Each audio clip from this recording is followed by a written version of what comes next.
Марк Мэнсон. Бәріне қолынды бір сілте, немесе өмірінді жеңілдету өнері. Не үшін күресетініңді таңда. Егер сенен өмірден не қалайтыныңды сұрасам, сен бірден жақсы отбасын құрып, бақытты болғым келеді. Көңілім қалаған табысты жұмысқа орналассам деп жауап берер едің. Жауабыңның таңдай қақтырар ерекшелігі жоқ. Өйткені бұл кең таралған жауап, демек мағынасы да болмайды. Әрине, өміріңнің тыныш, бірқалыпты, бәрі жақсы болғаны кімге ұнамасын? Барлығы да сондай тіршілікті армандайды. Яғни, еш уайым қайғысыз, бақытты да шат-шадыман өмір сүріп, ғашық болып, өмірдің ләззатына бөленіп, достарының ортасында уайымсыз жүріп, түр келбетін мінсіз болып, жақсы табыс тауып, атақ, құрметке кенеліп, жұрттың сүйіктісіне айналып, мұсаның алдында қызыл теңіз қалай қақ жарылса, адамдардың да алдымызда қоғадай жапырылып, құрмет көрсеткенін қалаймыз. Мұны бәрі де қалайды. Мұны қалау оңай. Бірақ көпшілігінің ойына келмейтін бұдан да қызығырақ сұрақ бар. Өмірінде қандай қасіретті қалар едің? Не үшін күрескің келеді? Осы сұрақ көп жағдайда біздің өміріміздің сипатын анықтап береді. Мысалы, көпшілігі жайлы кеңседе отырып, ақшаны күректеп тапқысы келеді. Алайда, тәулігіне 6 сағаттан бір апта бойы кеңсенің бітпейтін қағазбасты жұмысын істеп, жұмысқа дейін ұзақ жол жүріп, одан кері үйіне қайтып, құжаттарды сапырылыстырып, өмірдің жаңа белесіне шығамын деген үмітпен, басшының айқайына көніп жүргенді жақтыратындар тым аз. Көпшілігі құмарын қанғанша жыныстық қатынасқа түсіп, қарым-қатынасымыз мінсіз болса деп қалайды. Бірақ бұл үшін ешқайсысы да ауыр сөз естіп, қитығына тиетін сезімдер мен эмоционалды психодрамаларды бастан өткергісі келмейді. Міне, адамдар қол қусырып отырып алады да, шіркін деп армандайды. Осылай жылдар өтеді. Бір күні, шіркін, басқа бір нәрсені байқап көрсем қайтер екен, деген ой туады. Ол ойдың ақыры қорғаушылармен және пошта жәшігіне келген алименттің чегімен аяқталады. Не болды сонымен? Егер 20 жыл бұрын стандарттарды түсіріп, болжамдарға сеніп қалмағанда, бәрі басқаша болар еді ғой. Өйткені бақыт күресті қажет етеді. Ол проблемалардан туындайды. Қуаныш аяқтың астында көктеп шығатын дәстүргүл немесе жауыннан кейін пайда бола салатын кемпірқосақ секілді емес. Арманның орындалуы табанды күрестің арқасында мүмкін болады.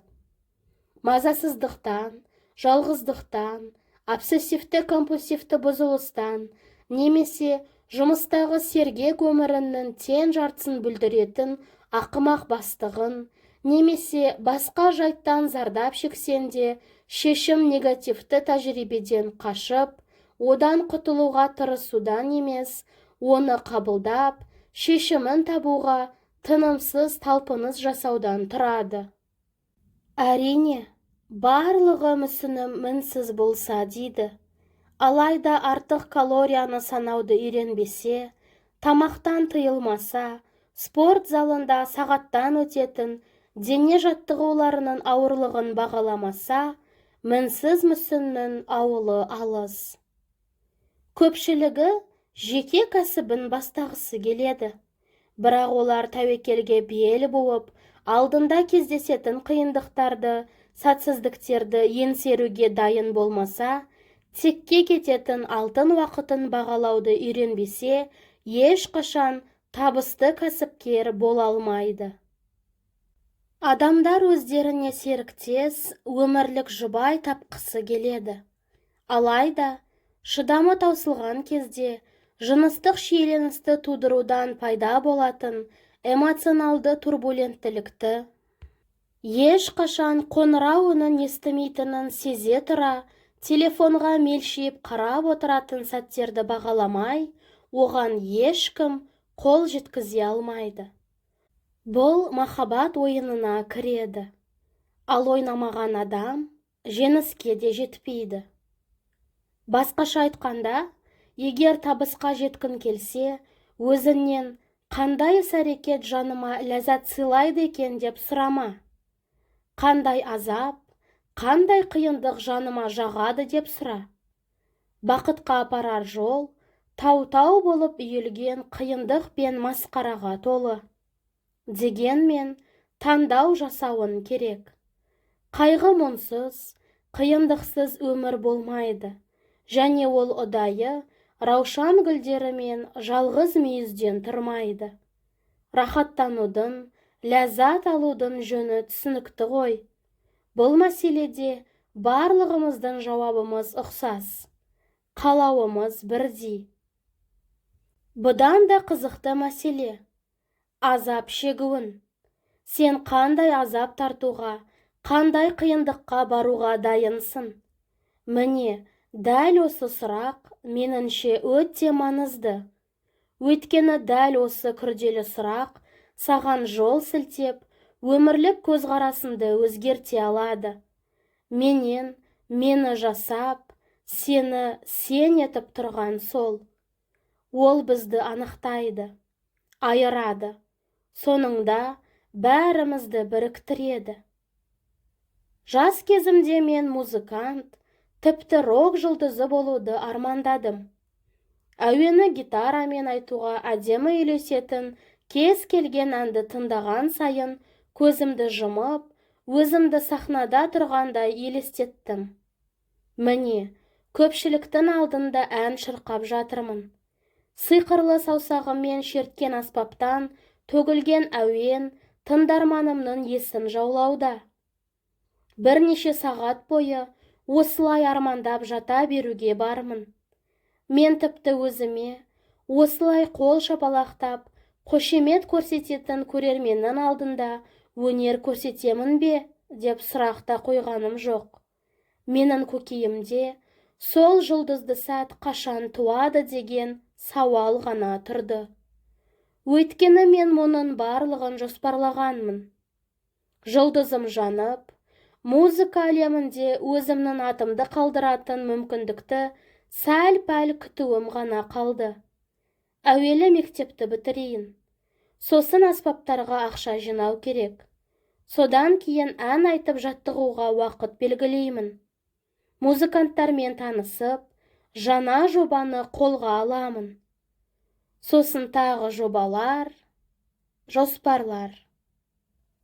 Бірақ мұның бірі де болған жоқ. Жылдар бойы армандағанымен шындық мүлде басқаша екен. Бірден емес, әрине, миыма біраз күш салып, мұның себебін ақыры анықтадым. Шындығында мен мұны қаламаған екенмін. Маған процестің өзі емес, нәтижесі, өзімнің сахнада тұрғаным, улап-шулап қарсы алатын табынушыларымның қошеметі, әнге жан-тәніммен берілгені ұнады. Міне, сол себепті де қолымнан еш нәрсе келмеді. Қанша талпынғаныммен түк шықпады. Шындығында қатты талпынған жоқпын. Сәтсіздігімнің өзін сәтсіздік деп айту ұят еді. Талпынысымды талпыныс деуге келмейді. Күн сайын дайындық дегенін артық жұмыс қой. Оның үстіне шаршап шалдығасын. Бұған қоса, лайықты топ табу да оңай емес. Әнді жаттап қайталауын керек. Концерт өткізетін жер іздеп, оны тапқан күннің өзінде жұртты таңғалдыратын бірдеңе ойлап таппасан, бәрі бекершілік. Жалғастыра берсем, етектен тартар проблемалар жетерлік. Аспаптардың сынуы, күшейткіш шамдардың жарылуы, салмағы 40 фунт болатын құрал жабдықты дайындыққа әрі-бері тасуын, көлігін болмаған жағдайда керек. Қысқасы, тауға өрмелеп шыққаныммен шынға жетуге әлі алыс. Өзімнің тауға өрмелегім келмейтінін бірден түсіне қоймадым. Өзімді шында тұрғанда елестеткен ұнайтын. Мұныма жұрттың, сен өзі жалқау, бой күйез, жолы болмаған байғұс екенсің. Бәріне өзін кінәлісің. Дұрыс жолды таба алмадың. Бәлкім, қоғамның қысымына шыдай алмаған шығарсың деуі әбден мүмкін. Жоқ, мәселе мұнда емес. Шындық бұдан да қызық. Мен әнші болуды армандадым деп қателесіппін. Шын мәнінде оны қаламаған екенмін. Міне, бар оқиға осымен аяқталады. Мен атақты болу үшін күресуді емес, ең оңай жолын дайын марапатқа ие болуды қаладым. Жетістікке жету жолындағы бүкіл процесті басымнан өткермей, бірден нәтижесін көргім келді. Күресті емес, жеңісті ғана көздедім. Бірақ өмірде олай болмайды. Жалпы сенің кім екенін, не істеуге дайын екеніне байланысты. Спорт залының қиындығын ұнататындар ғана триатлонда жүгіреді. Қарнын кетіріп, мүсінін сымдай ету үшін сағаттап пресс жасайды. Кеңседе жата-жастана тәулік бойы тынымсыз жұмыс істеп, саясат баспалдағына шығудан шаршамайтындар ақырында оның шынына да жетеді. Ал кедейлік пен стресске төзімділік танытып, өмірдің қиындығын көргендер ғана сурет өнерінің майталманына айналады.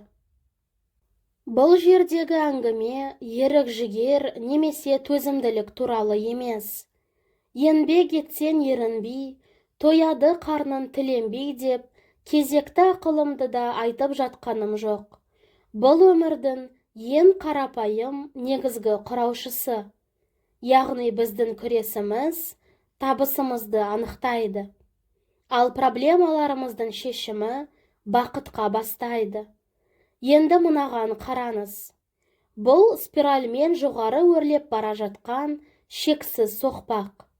Егер бір сәтке әрі қарай тырмысудың қажеті жоқ деп шешсең, онда сен ең маңыздысын өткізіп аласың. Өйткені қуаныш, шаттықтың бәрі сол соқпақпен биікке көтерілуде.